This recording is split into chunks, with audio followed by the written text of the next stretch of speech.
fatan kowa yana nan lafiya. Wani ɗan magana ne nake son yi akan masu magana kan aure, like ko a ga tsoho ya aure yarinya ko kuma babban mace tsohuwa, like babban mace dai ba tsohuwa ba ta aure saurayi matashi. Ba haramun bane duka. In har tsoho zai iya auren yarinya a shekara 10 ko 20 da, to ba abin illa bane dan shekara 30 ko da wani abu ya auri mace a shekara 40 ko sama da haka. Abin da ke bani mamaki yanzu, ke mace kokarin ki kawai ke mai kuɗi kike so ki aura, shine kawai damuwanki. Ba ki tunanin jin daɗin ki, ba ki tunanin maybe in kina da 'ya'ya jin daɗin su.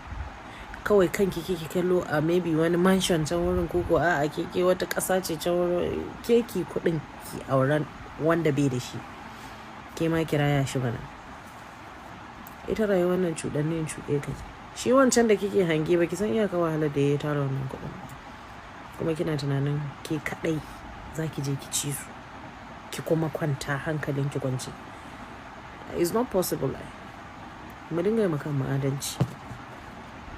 Ke ce ba za a auro miki wata ba, amma ke yarki za a aure ta. Ko iyayenmu musamman Hausawa,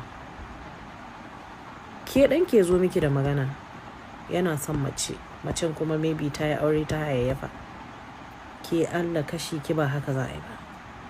Amma yarki ko mijinta ya mutu ya bata da 'ya'ya, ko aurenta ya mutu, sai ki waye gari ke kina Allah Allah.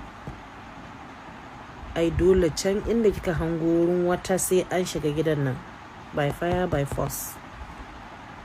Mata mu dinga maka adalci. Babu adalci a cikin hidimar mu gabaki ɗaya wallahi. Idan kina son mai kuɗi, ke ki tashi ki nemi kuɗin, ke ki auro, ke ma a ce ke ma kin yi. Ai ba wani abu bane yanzu a rayuwar abin da ta zo ke. Ki auri wanda zaki taimake shi, ku taimaki junanku, ku tashi ya taimaka miki, menene a ciki? Amma idan mace ta auri yaro karami sai ya zama wani abun magana, abun social media, abu ya ta going viral. Ni ban ga illa auren yaro wallahi. In na samu yaro karami, wallahi ya respecting ina, ya so zuri'a na, ya girmama ni, mu ga mutuncin juna, ba da illa a ciki. Zan aure abina lafiya lau. Dan auri wanda zan je ga kuɗin amma ban da kwanciyar hankali. Gara in auri wanda ya san daraja na kuma hankali na a kwance.